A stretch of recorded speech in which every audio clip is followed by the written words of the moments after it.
I am Hercule Poirot. Welcome to my new mystery story. It was to be, so we were told, a tasteful affair. Even the newspapers, those happy hunters who scent immoderation in the very word society, conceded that Mrs. Eleanor Merrow had shown restraint where others would have summoned orchestras and cameras. Her late husband, Sir Aubrey Merrow, had been a titan in steel and railways, a name to conjure influence across 3 continents. He had also been, by common report, not an easy man to love.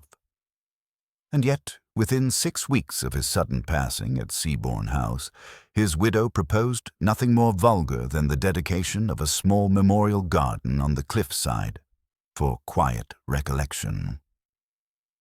I had come down to St. Aldwyn Bay at the invitation of my old regimental acquaintance, Dr. Richard Allaby, who had, as country physicians do, contrived to be at once confident, critic, and discreet errand-runner to all the best families. "You'll like the set," he told me, as our motor took the last turn through the wind-stunted pines. Nothing hysterical. In fact, too little feeling, if you ask me. She hasn't shed a tear, so they say. The servants have a phrase for it, the widow who never wept. Seabourne House was not beautiful, but it wore expense like a well-cut coat. The new stone terrace glittered with late summer light, and below it the sea drew long steel-colored bars across the bay. A line of white chairs had been set upon the grass. At the far end stood the garden itself, newly laid out, a crescent of pale gravel and clipped box hedges encircling an alabaster figure. A woman, veiled, head bowed, the drapery carved into the suggestion of tears that never quite fell.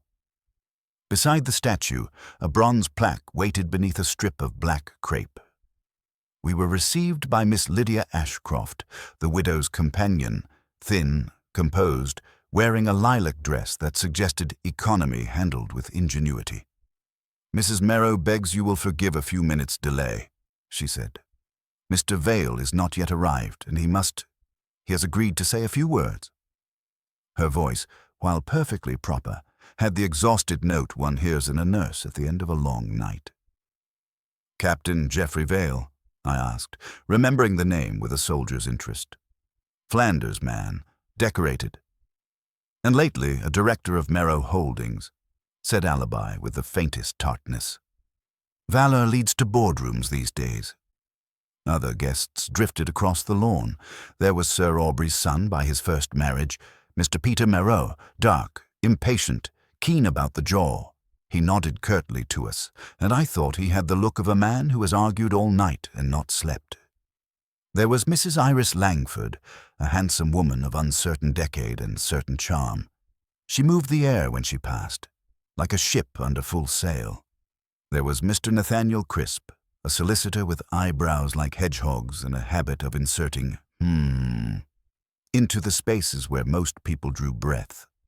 I saw, too, a tall, stooped clergyman in a threadbare cassock, Canon Armitage, the vicar, and an intensely pale young woman with slate eyes and a mouth that had learned to press itself shut, Miss Evie Merrow, the daughter, barely 19. When Eleanor Merrow came at last, all conversation contracted towards her as inevitably as the tide to the moon. She wore black, as you might expect, but it was the sort of black that made one think of polished piano wood and fine coffee, luxury masquerading as humility. She had hair of that curious color one sees on Roman coins, not quite gold, not quite copper, and the kind of face on which sorrow would have looked becoming, had it dared to show itself.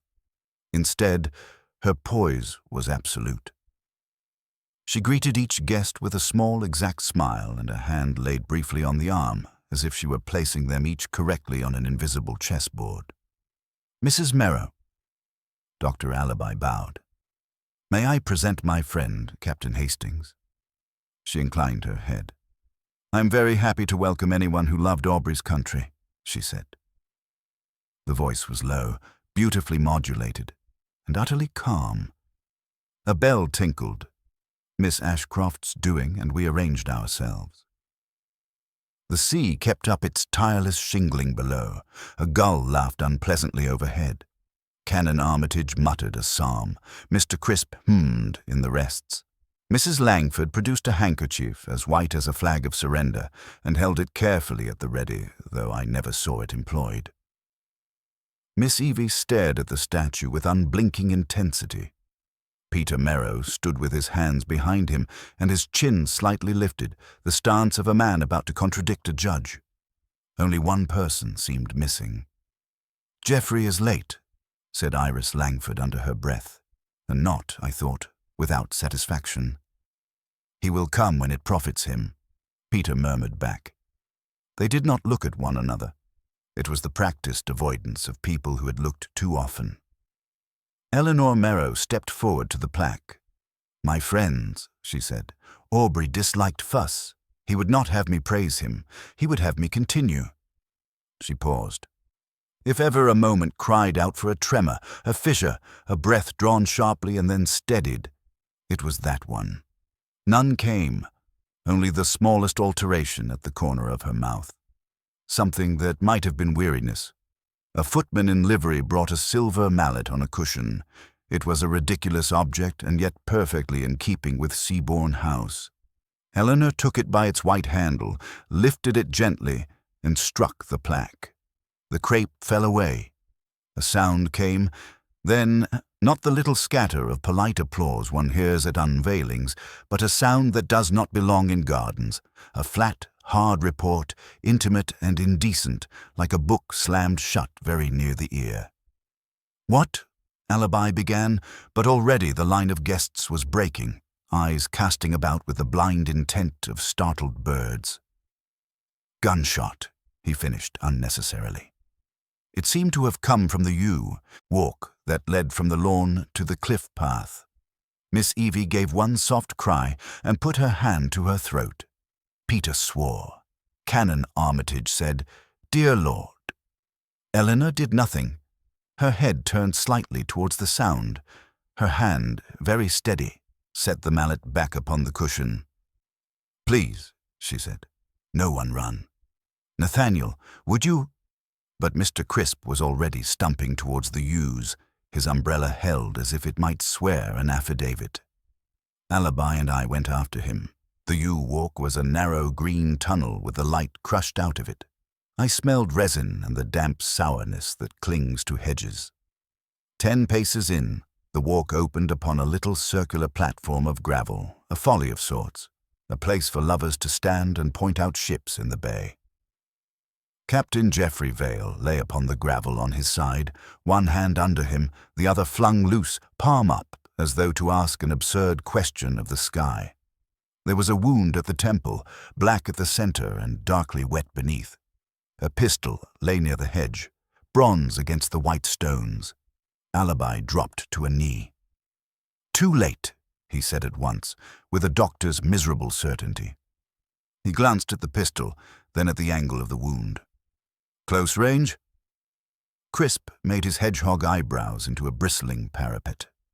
"Self-inflicted?" he demanded, as if the corpse had better not contradict him. I looked around. The yew walk had only 2 entries, the one we had come by and the opening towards the cliff path, beyond which a gate of iron bars showed a clean, excellent lock. It was closed. I tried it. It held. "Locked?" asked Alibi. "Firmly." I touched the bar. It was cool. From which side, I wonder? We were joined by others then. Peter, white about the lips, Iris with a hand to her bosom that struck me as rather studied. Canon Armitage, pasty but composed. Miss Ashcroft, scrupulously silent, already taking mental notes like a governess inventorying a nursery. And, last, Eleanor Merrow with her daughter at her side. If Evie's face was stricken, the mother's was an untroubled lake. "Geoffrey," she said in that level voice, "has killed himself in my garden." "It appears so, madam." Mr. Crisp rapped his umbrella twice upon the gravel, as though to summon the facts into order. "And yet, this gate is locked. You see our difficulty." "Difficulty?" Mrs. Langford's laugh was brittle. "Surely the difficulty is moral, Mr. Crisp. The poor man was not well." Peter turned on her. "And you would know, Iris?" She did not flinch. "I would." "Please," said Eleanor. Not a plea precisely, merely a word placed between us like a small glass paperweight holding down dangerous papers. Captain Vale did not come in by the cliff path. He must have entered from the lawn as we did. He could have brought the pistol upon him. There is nothing to puzzle over. But there was, of course.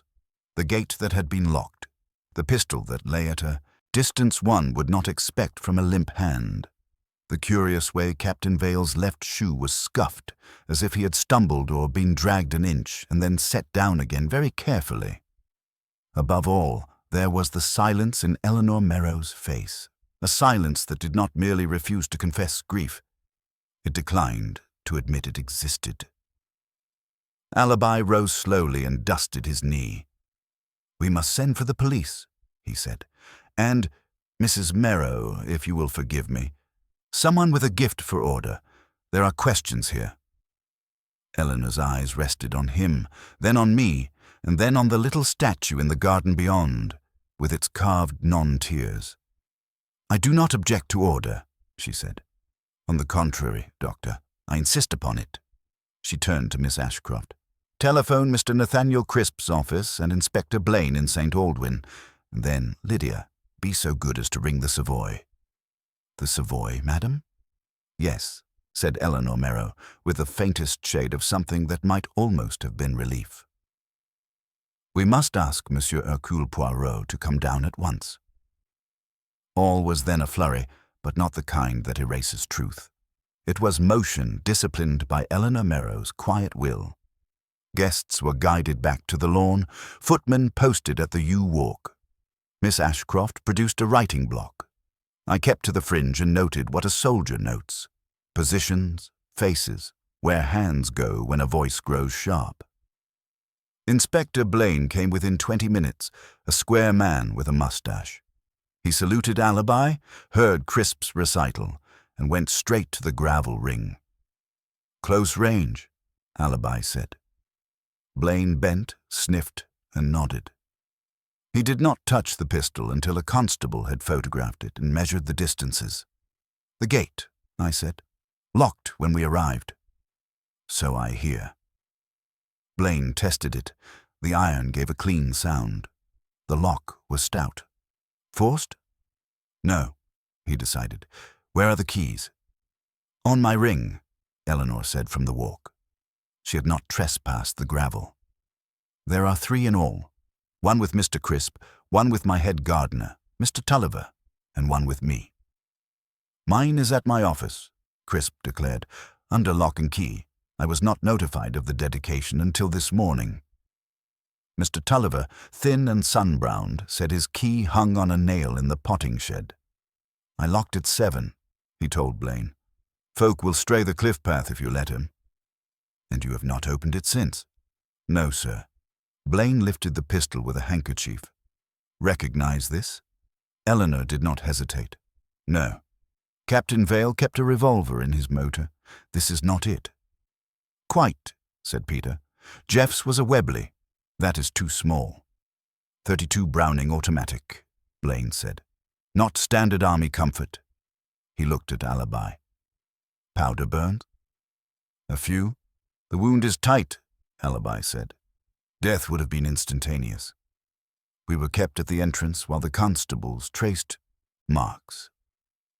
Wind pressed the yews until they hissed. Mrs. Langford fanned herself. Canon Armitage prayed and kept glancing at the sea. Evie stood by her mother, a thin flame beside a candlestick. Captain Vale was to speak, Blaine said, returning. "On what?" "On continuation," Eleanor replied. "Aubrey's work and the duty of those who remain." Iris Langford's tone turned crystalline. "And the duty to the lady who remains." Peter did not lower his voice. "We need not pretend, Iris." Blaine cut the air with emotion. "Later." He turned to Miss Ashcroft. "You fetched Captain Vale from the library." "I went to do so," she said, "and found he had gone out. That was moments before Mrs. Merrow struck the mallet." "Was he alone when last you saw him?" "Yes. He was writing notes." A constable returned with a sheet in a greaseproof envelope. 4 lines in a strong, impatient hand. Order is a luxury of the strong. Grief is a debt, not a display. The sea takes what is not nailed down. Speak briefly about the future. Suicide? Blaine suggested, without believing it. It is his speech, Eleanor said. On the reverse, faint imprints echoed the plaque, a phrase about tears that could not fall. Blaine filed it away. We tried the cliff path from the outside. From the barred gate, one looked sheer down to slate water. On the upper bar, 3 pale crumbs clung like sugar. Blaine touched them. They fell. Back on the lawn, interviews were arranged. Eleanor and Evie first, together. Then Peter. Then Miss Ashcroft, Mrs. Langford, the canon, the gardener. Crisp asserted privilege and was indulged. I noticed 3 trifles. First, Captain Vale's left shoe had a crescent scuff, recent and sharp, as though checked in a small slide. Second, the pistol lay a touch farther from the hand than I should expect for a droop. An inch, perhaps, but an inch can be the difference between a fall and a placing. Third, Eleanor Merrow, for all her composure, continually, unconsciously, returned her gaze to the statue. Miss Ashcroft brought coffee. Monsieur Poirot is on his way from London, she told me in an undertone. He asks that the body not be moved. How does he know? He always knows, she said now. Blaine kept the U-walk inviolate and sent a man to the station. The rest of us orbited the lawn like anxious planets. Iris whispered to Canon Armitage and received a pained frown. Peter smoked with fervor. Evie held her mother's sleeve with 2 fingers, as if the world were a carriage that might suddenly lurch. Eleanor came to me then. Captain Hastings, she said, you have seen such scenes. Tell me, is anything done by courage? Courage keeps one from disarranging the pieces, I said. Sometimes that is everything. She inclined her head. Then I shall be courageous. She paused. Geoffrey did not kill himself in my garden. You speak with certainty. I speak, she said, as one who knows which debts grief pays and which it refuses. She looked towards the yews. Stillness gripped the day. A motor sounded on the lane beyond the pines. That, Eleanor said, releasing her breath with precision, will be Monsieur Poirot. The motor drew up and a neat figure alighted, buttoned into a dark suit. Poirot's hat, tilted in a way that on another man might be dandyish, here conveyed authority. He saw me and his eyes warmed. Mon ami Hastings, you arrive just before one must be useful. He inclined to Inspector Blaine, who offered a welcome half relief and half a caution. Eleanor Merrow came to the terrace steps. Monsieur Poirot, a man has died in my garden. I require truth. Madame, you shall have truth. If drama appears, it is because truth enjoys an audience. His glance went to the U-walk. First we preserve, then we observe, then we think. Blaine's recital was brisk. The gate was found locked. 3 keys existed. The pistol was a .32 Browning. Death was instantaneous at close range. Poirot asked only whether anyone had heard a bolt's click before the shot. No one had. He requested the 2 available keys, weighed them, and returned them. At the yews, he asked leave to approach alone. He went in along the turf's margin. He bent close to Captain Vale, frowned at a fan of gravel near the left heel, studied the Browning, and did not touch it. When he rejoined us, his cuffs were perfect. Again the photographs, he said to Blaine, from low by the hand. The pistol, she lies a trifle too politely. We visited the potting shed. On a nail hung the gardener's ring with a pale circle where the 3rd key had lately sat. Dust, Poirot observed, is a diary that writes when we forget. Tulliver maintained his 7 o'clock locking and swore no one had borrowed. Who else used the shed? Only me, sir, and the boys away. Poirot received this with a nod that meant later. Back on the lawn, people divided into helpfulness and invisibility. Eleanor and Evie were seen first beneath the plane tree. He took no notes. He asked Eleanor to describe Captain Vale as if introducing a friend. She obliged, efficient, loyal in the military sense, intolerant of muddle, impatient with sentiment. "And of the heart?" asked Poirot. "He had uses for it," she said. Evie still added, "He commanded." He inquired about her key. "Eleanor does not lend, she sends. Could anyone have had it without her knowledge?" "No." He asked of the statue. She admitted she would have removed it, but the dedication fixed it. Peter came restless, shaved to severity. He disliked Geoffrey's interference and admitted a quarrel 3 nights before about the company's direction. Did he own a pistol? "Not that kind," he said, which suggested other kinds. His glance strayed to Mrs. Langford and returned hot. Mrs. Langford arrived perfumed and prepared. Sensitive men, she believed, were capable of sudden despair. Where had she stood at the shot? She indicated a place from which hedges surrendered no view. Poirot thanked her, asked the name of her scent, and let her go. "There is an odor in the yews that is not you," he said to me. "One day we will ask whether it walked before or after the bullet." Canon Armitage, pale but steady, stated that Vale had spoken of new beginnings. "A man drafting words about duty rarely chooses silence by death 5 minutes later," he said. Poirot looked encouraged. Miss Ashcroft reported that the staff were accounted for, except the footman, Jarvis, sent to the village for ice and overdue. She added that Captain Vale disliked the statue and had objected to speaking beside it. Poirot's head inclined.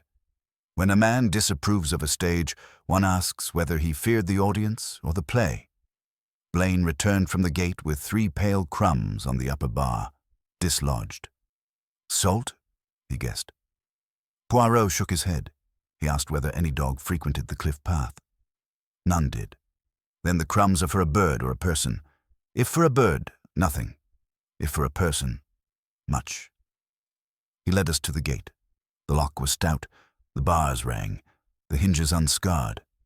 He examined the soil at the foot, the socket where a bar met iron, the faint polish on one bar at shoulder height. He listened to the sea. "You hear, Hastings? The regularity. Bang, bang, bang." His finger lifted. "The shot came between 2 bangs. Therefore, we look for a mind that waits for rhythms." "And what does that give us?" I asked. "That we pursue the tidy mind," he said. "The person who detests spillages and rehearses grief like copy set straight." His thought traveled to the alabaster woman whose tears refused to fall. He turned brisk. "Inspector, we hold the scene until evening. No one enters the yews, no one approaches the gate. I desire a list of all who were on the grounds from 6 this morning. Madame, with your permission, we will examine the library where Captain Vale wrote." Eleanor inclined. "You shall have everything that exists," she said. Poirot bowed. "It is what does not exist, madame, that writes the louder line." And with that, we went into the house. The library into which we were shown was long and narrow, a chamber lined with books in dark calf, the scent of old leather and polish strong in the air. A lamp already burned on the desk, though the afternoon was far from dim. It threw a pool of yellow upon a blotter and scattered papers. Poirot advanced only 2 paces before lifting his hand. "Nothing is moved. We look only. We disturb not." He leaned forward and examined the scattered notes. Most were scraps, phrases crossed or half-written. The lines we had seen in the envelope outside were here in fuller draft. He bent closer to one sheet on which Vale's hand had pressed deep into the paper with anger or emphasis. Order, duty, continuation, always the words that imply a quarrel with the disorder. This man did not write like one who prepares to die. He writes like one who prepares to contradict. Blaine examined the fireplace where a thin ash remained. Poirot directed him to sift it. Several burnt corners of paper emerged, illegible but recent. "What is destroyed always proclaims it had value," he murmured.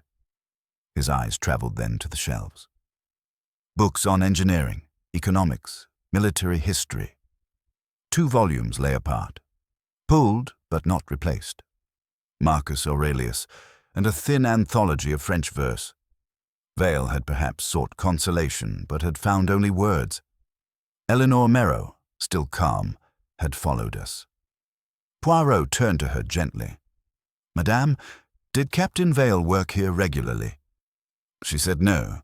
He preferred his rooms in town. He had been here only 3 days at her invitation. "Then why the books left open?" Poirot asked.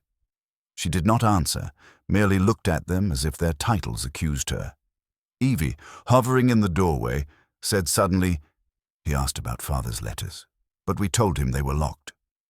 Poirot's eyes narrowed a fraction. "Locked? And where kept?" "In a drawer in the safe within Sir Aubrey's study." Poirot inclined his head but asked no more, storing it away. We examined the desk further. In the blotter's edge, Poirot found the imprint of another hand, longer loops, not Vale's. He tore a page of thin paper, rubbed with a pencil, and revealed half a line. "Tonight, after the dedication." Poirot stared at it a long while. "Mon cher Hastings, the dead man was not alone in his plans." We went then into the hall where the household stirred uneasily, conscious that questions would come. Poirot asked to see the footman Jarvis, who had been absent. At last the man arrived breathless, bearing a basket of ice wrapped in flannel. He stammered that the village cart had lost a wheel, detaining him. Poirot fixed him with a gaze that tolerated neither haste nor excuse. "And in the village, did you speak of the death?" Jarvis admitted he had. Already rumors spread, half the town would know by supper. Poirot sighed. Control of information, once lost, could not be recalled. Evening shadows lengthened and the house grew tense. Poirot asked for all guests and household to gather in the morning room. He walked among them slowly, his head tilted as if listening to a music only he could hear. Iris Langford fidgeted with her rings. Peter paced with hands deep in pockets. Crisp harumphed and polished his spectacles. Canon Armitage prayed silently. Eleanor sat motionless, Evie close beside her. Poirot let silence stretch until the air grew tight. Then he asked only one question. "Who has wept for Captain Vale?" None answered. Iris half raised her handkerchief, but let it fall unused. Evie looked down. Eleanor's lips curved in the same enigmatic calm. "You see," Poirot said softly to Blaine, "tears, like keys, are things to be accounted for. Here we have a garden with tears carved in, stone and a widow who never weeps.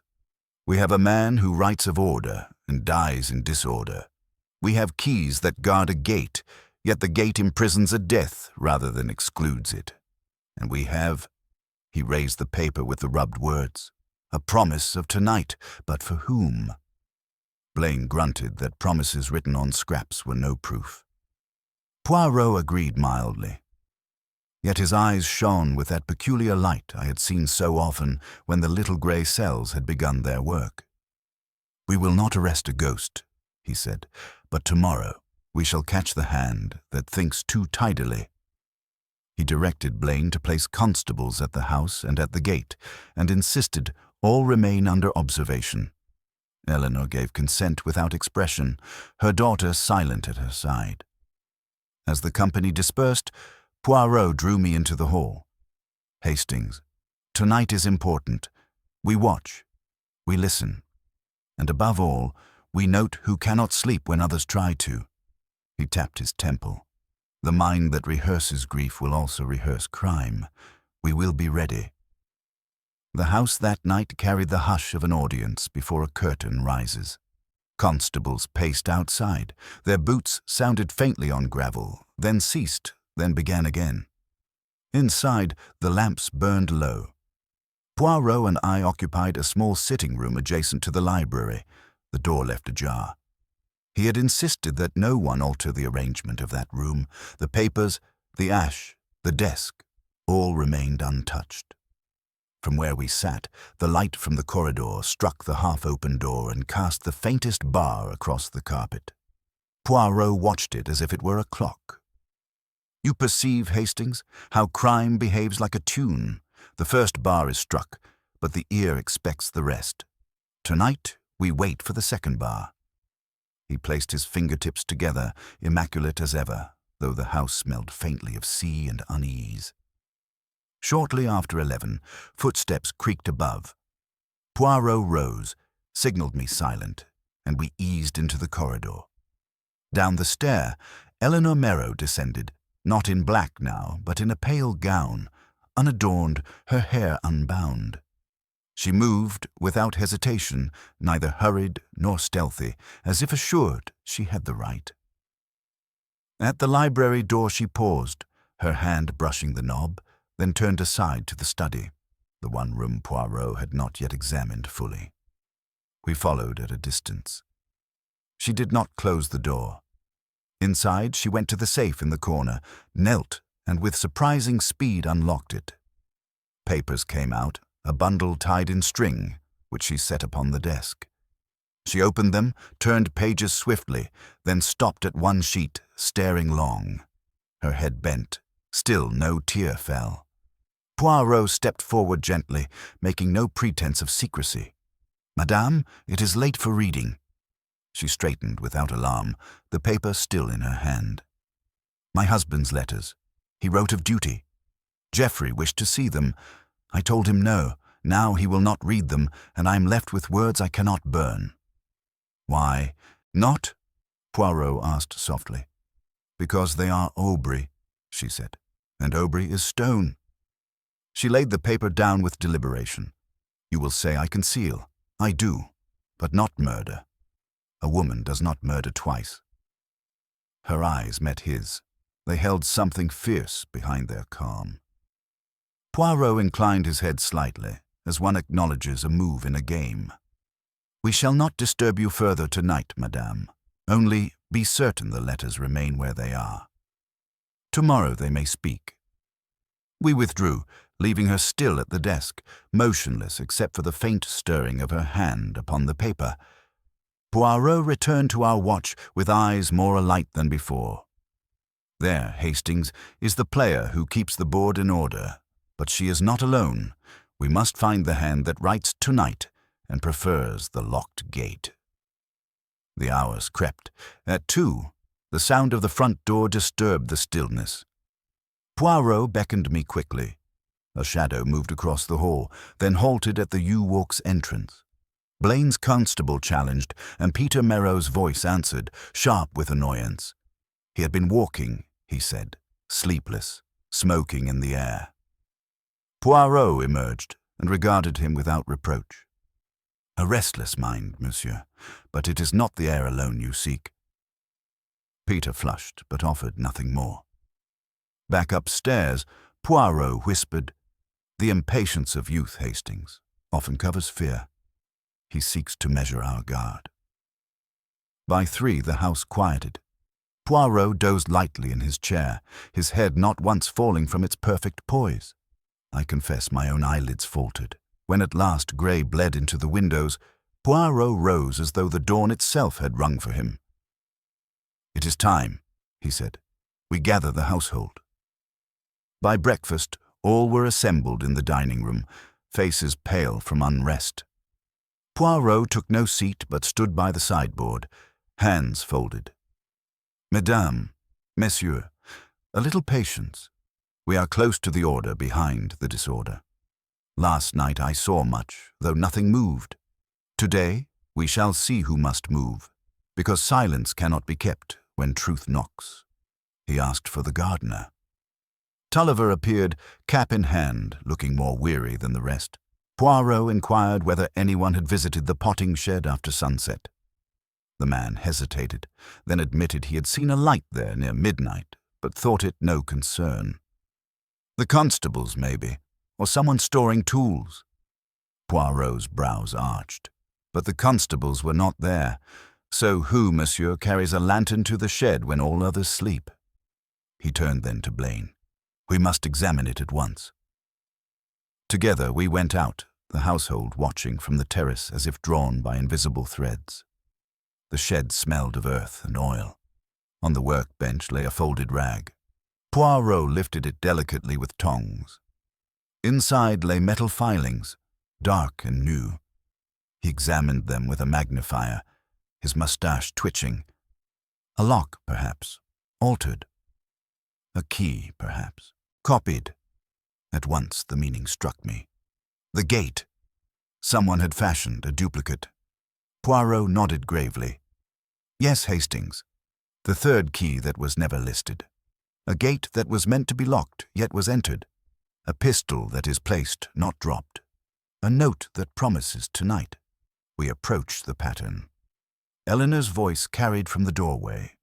Monsieur Poirot, you find clues everywhere, yet do you find a murderer? Poirot looked at her long, then said, Madame, one finds a murderer as one finds a tear. You look for what should fall, yet does not. He turned to Blaine. Hold all in the house. No departure. Today we sift the truth from the disguises. The company returned inside, each face closed upon its secrets. Poirot gathered me beside him once more. Courage, Hastings. The moment approaches. But before it arrives, there will be another disturbance. Wait for it. It will come before the clock strikes the next hour. The disturbance came sooner than even Poirot predicted. We had scarcely returned to the hall when a scream echoed from the upper floor, sharp and ragged, unlike the measured voices of the household. Everyone hurried toward it, but Poirot raised his hand. Steady, mes amis. When fear runs, truth hides. He ascended at his own pace, precise as always, and we followed. The cry had come from Evie Merrow's room. She stood at the threshold, her nightdress still on, her face drained of color. In her hands she clutched a letter, the paper trembling. It was on my table, she gasped. Eleanor swept forward, took her daughter's arm, and demanded to see it. Poirot intercepted gently, receiving the note first. He read it aloud in his clear, careful accent. You are watched. Speak nothing. Remember the gate. Tonight was meant for two. The words were printed in block letters, crude but effective. The ink still glistened faintly. Poirot nodded. It is fresh, perhaps placed not half an hour ago. Blaine barked orders. The constables searched the corridor. No stranger had entered, yet the message was real, slipped under the door or left upon the table by a hand within the house. Poirot's gaze moved from face to face. Iris Langford wrung her hands. Crisp muttered about monstrous threats. Peter cursed low.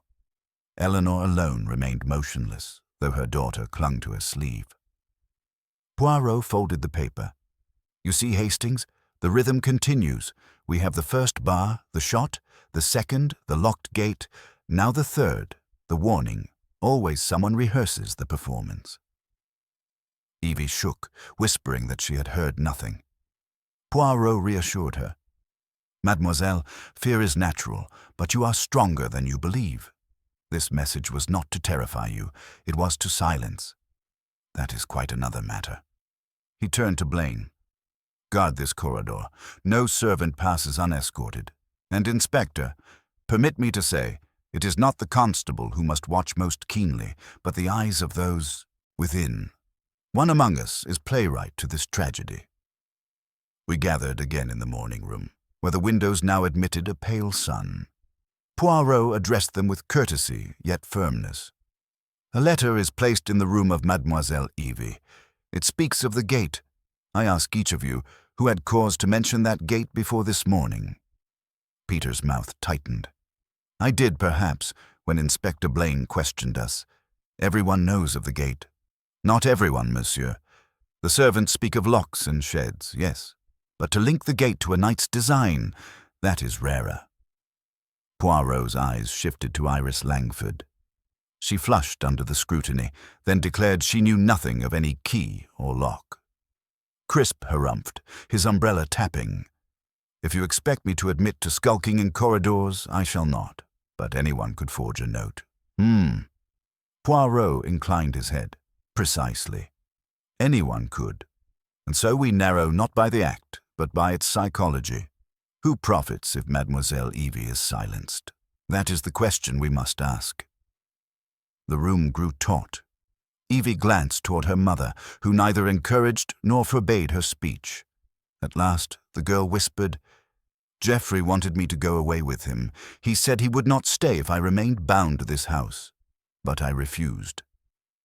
A hush fell. Iris gasped theatrically. Peter muttered a curse.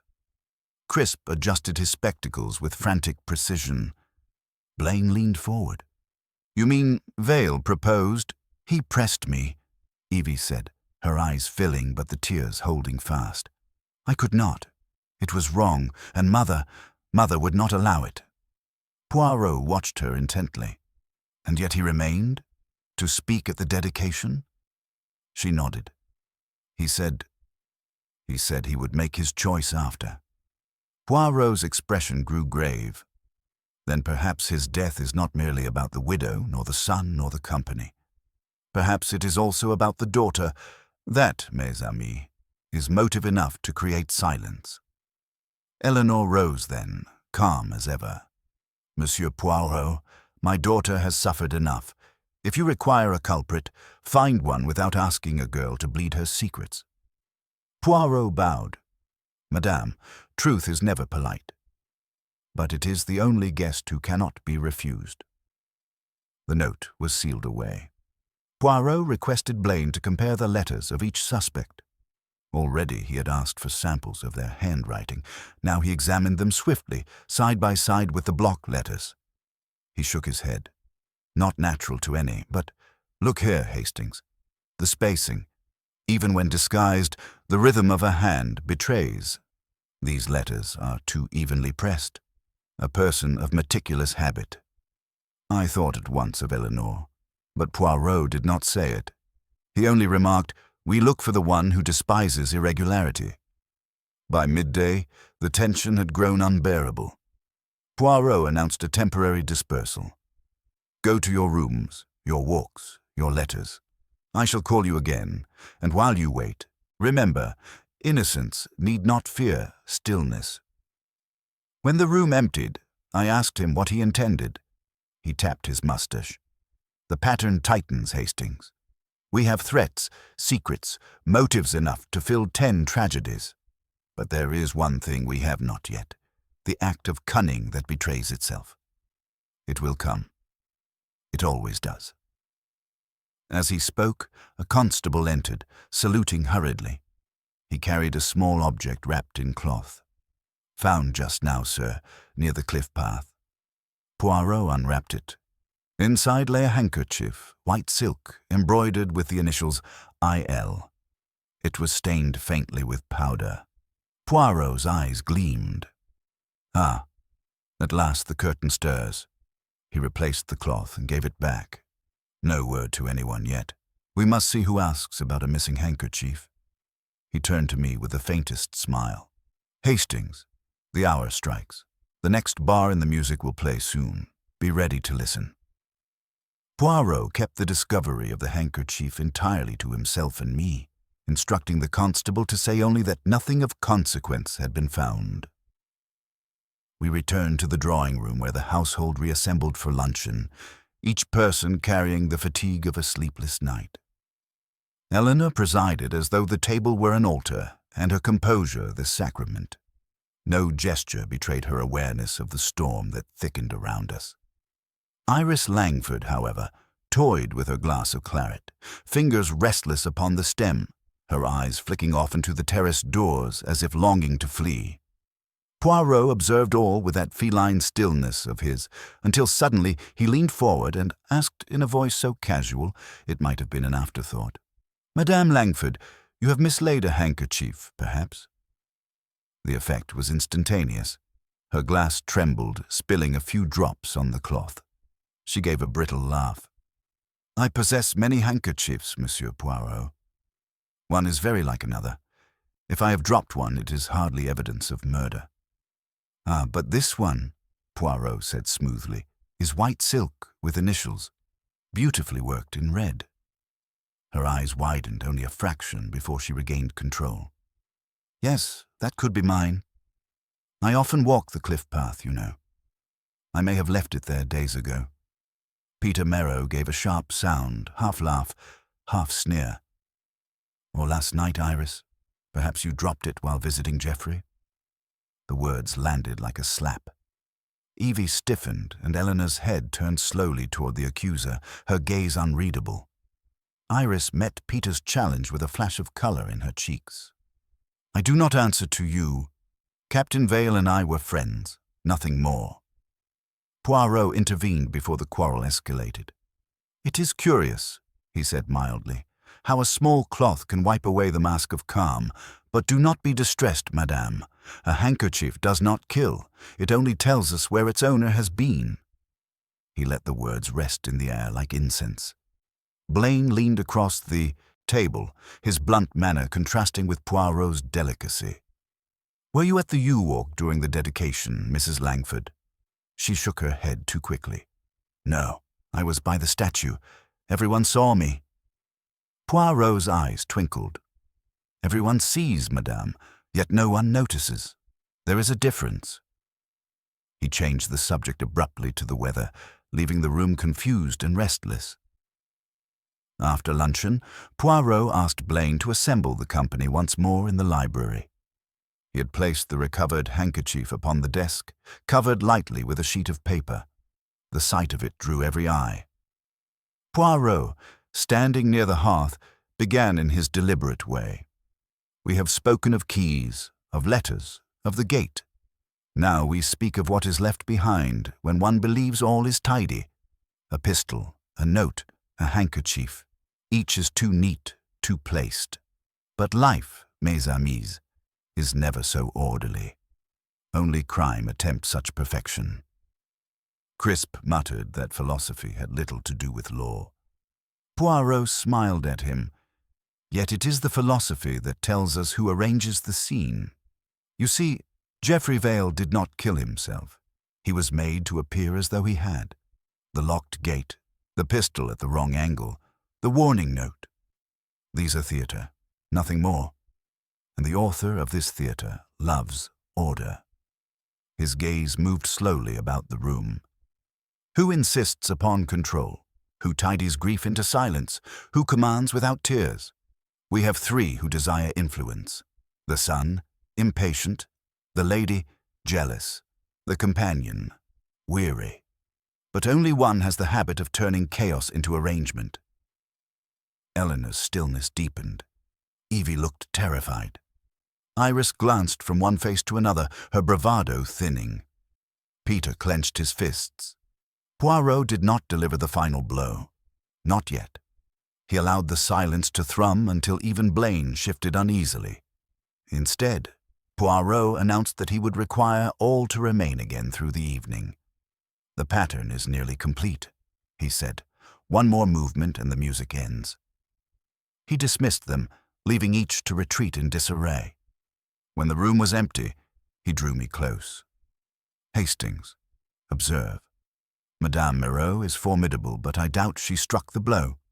Her theatre is too controlled. She would not risk the raggedness of powder stains. No, the hand that fired was younger, quicker to passion. Yet Madame supplies the stage. She permits silence. She arranges appearances. Between them lies the truth. You mean Peter? I asked. Or Iris?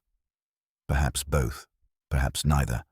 But someone wrote, "Tonight was meant for two." That is not written by a widow, Hastings. It is written by one excluded. We spent the afternoon in patient waiting.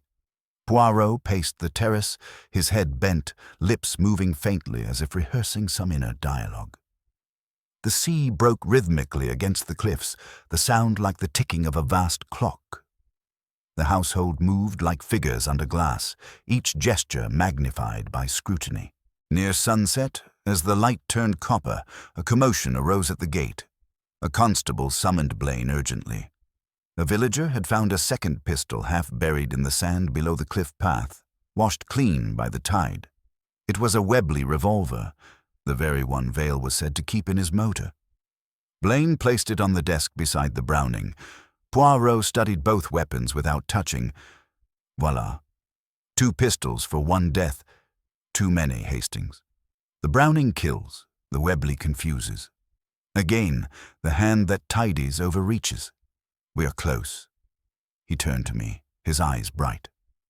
Tonight, we end the performance. Tomorrow, there will be no curtain left to hide behind. The 2 pistols sat on the desk like adversaries staring each other down, each daring the other to prove its claim.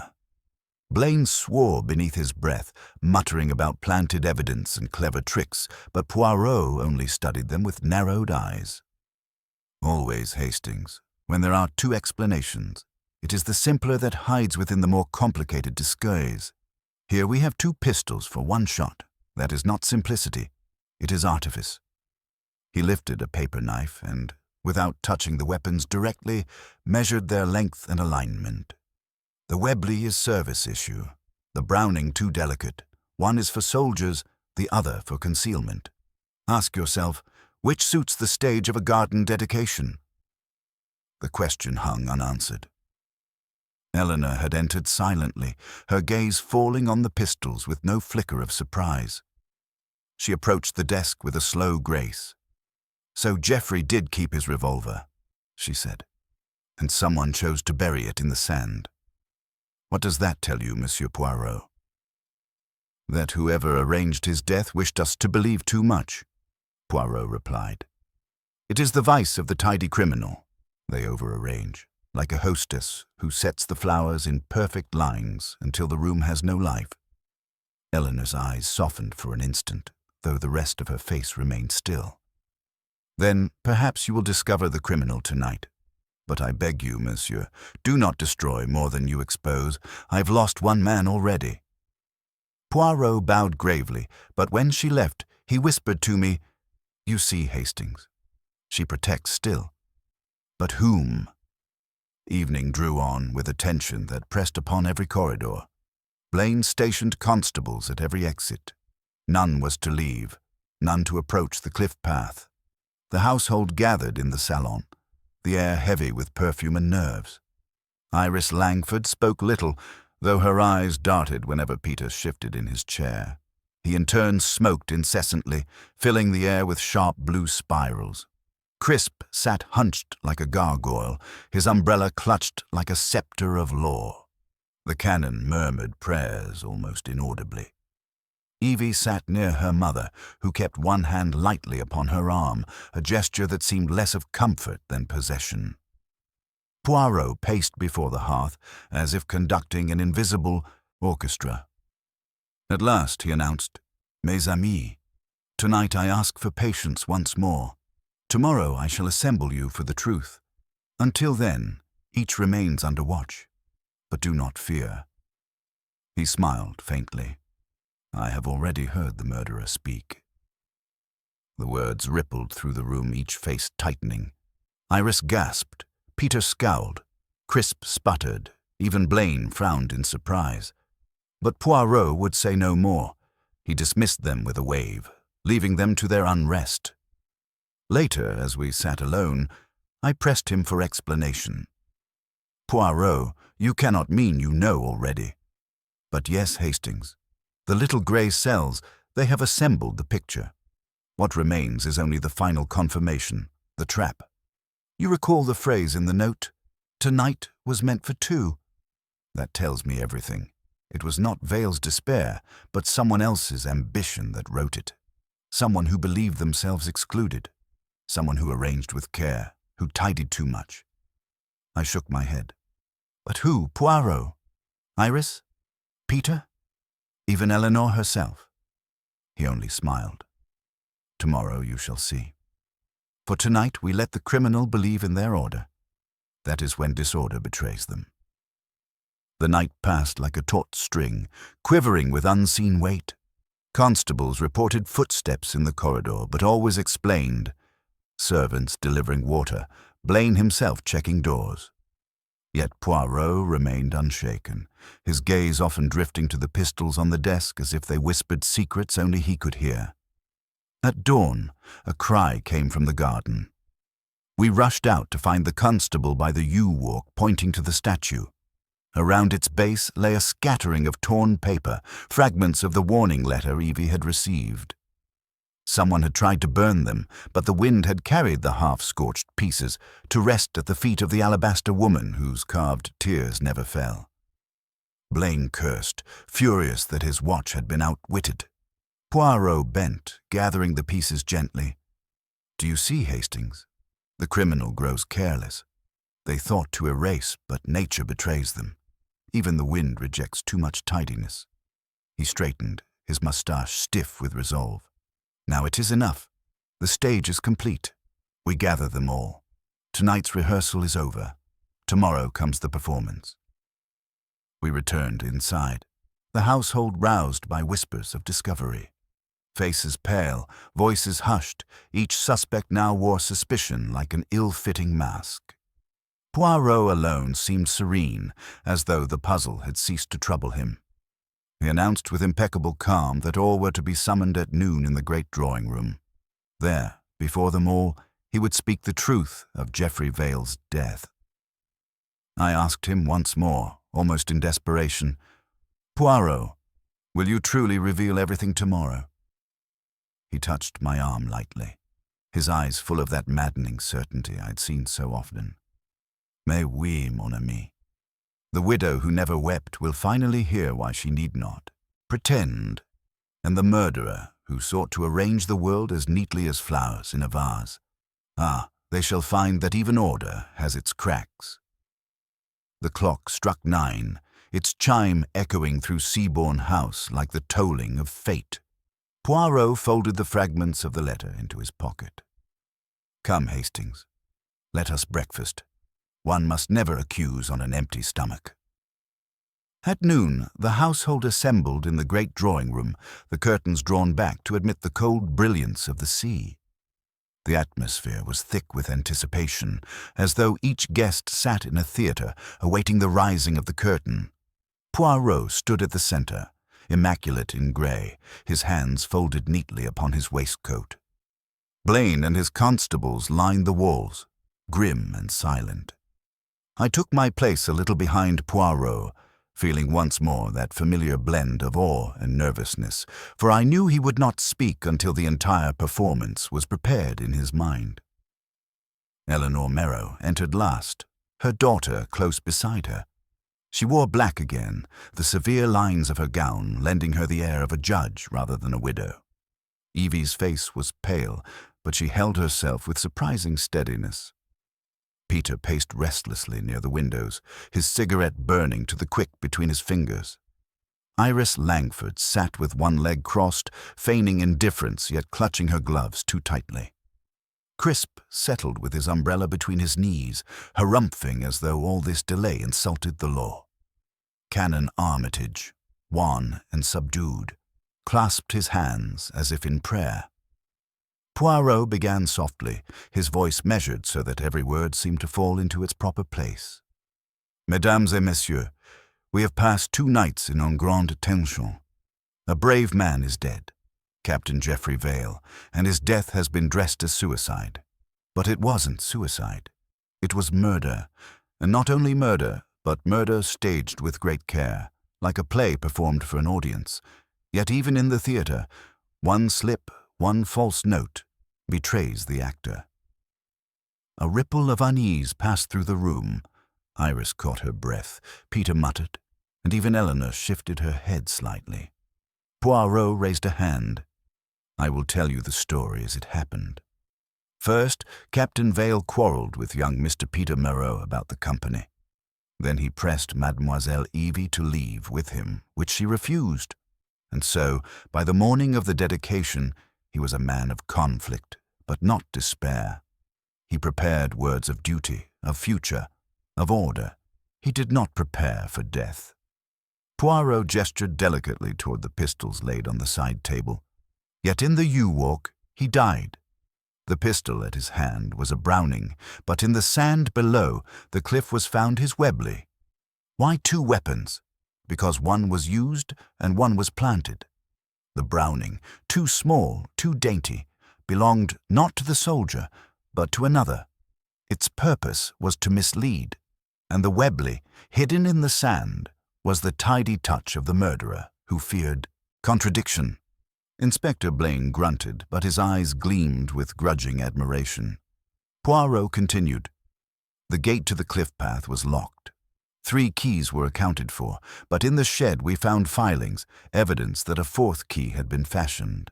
Thus the murderer ensured they might come and go unseen, leaving us to puzzle over impossibilities. And then, mes amis, the note to Mademoiselle Evie. Tonight was meant for 2. A cruel letter, designed not merely to frighten, but to silence. It told us that Vale's death was tied to the daughter as well as the widow, that jealousy or exclusion was part of the crime. Evie shuddered, her mother's hand closing firmly upon hers. Poirot's gaze fell gently upon her before he turned back to the others. Who, then, writes such a note? Who constructs a death so carefully, with locks, with pistols, with handkerchiefs conveniently dropped? Only one who cannot endure disorder. Only one whose life is a constant rehearsal for control. And that, mes amis, is our clue. His eyes swept the room and settled, not on Iris as many expected, nor on Peter, whose jaw was tight with defiance, but on Eleanor Mereau. She did not flinch, though Evie gasped beside her. Madame, Poirot said, bowing slightly, you have given us the greatest performance of all. You have been the widow who never wept, but you wept in your own fashion, by arranging, by controlling, by shaping grief into silence. Captain Vale was not your lover, nor your enemy, but he was a danger. He threatened your order. He wished to carry away your daughter. You could not permit it. A murmur of shock swept through the room. Iris whispered something half triumphant, half horrified. Peter swore aloud. Blaine barked for silence, his men ready. Eleanor alone remained composed, her hand still resting on her daughter's. At last she spoke, her voice low, steady. You accuse me of killing Geoffrey. You are wrong, Monsieur Poirot. I did not shoot him. I never touched the pistol. Poirot inclined his head gravely. That, madame, is the one truth in all your lies. You did not fire the shot. You arranged it, you directed the stage, but another played the role of executioner, and that hand, Hastings, belonged to— He turned sharply, his eyes falling upon the restless figure by the window. Your son, Mr. Peter Mereau. The words struck like thunder. Peter's face flushed crimson, the cigarette snapped between his fingers. That's a lie, he shouted. He ruined everything. He interfered with the company, with the house, with Evie. He was going to— He stopped, breathing hard, then swung round to his mother. You told me it had to be done. You told me order must be kept. The room froze. Evie gave a small cry. Iris pressed a hand to her mouth, and Crisp dropped his umbrella in astonishment. Blaine strode forward, but Poirot lifted a hand. There, Inspector, you have your confession. Not from calculation, but from the passion of a youth who cannot keep silence. The shot was Peter's, the arrangement, his mother's. Together, they created a suicide where there was none. Eleanor's face remained composed, but her hand tightened on Evie's so fiercely that the girl winced. She looked at Poirot with eyes neither pleading nor ashamed, only resolute. You speak of order, monsieur, but without it, what is left? Chaos, ruin, disgrace. I chose to preserve what could be preserved. Poirot's voice softened. Madame, you chose to murder truth itself, and truth, she does not die. Blaine gave the order. Constables stepped forward. Peter, wild with fury, resisted but was seized. Eleanor rose slowly, still holding her daughter, and whispered to her, Remember, Evie, silence is strength. Then she allowed herself to be led away, her face as calm as when she unveiled the statue, Poirot exhaled deeply, his moustache twitching.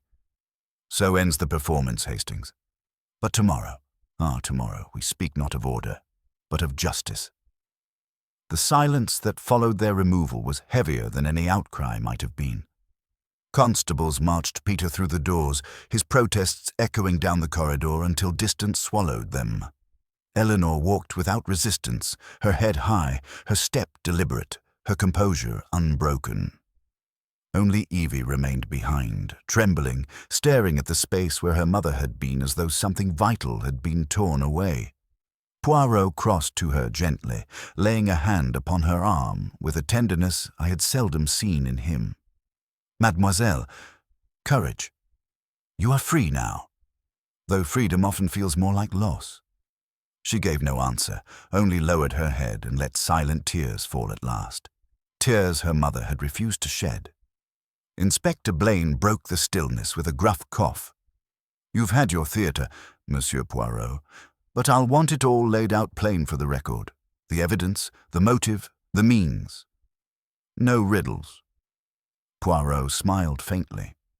"But of course, Inspector, you shall have the lines without the poetry." He turned, his gaze sweeping those who remained. Iris Langford, pale but watchful. Crisp, still spluttering. Canon Armitage, shaken but relieved.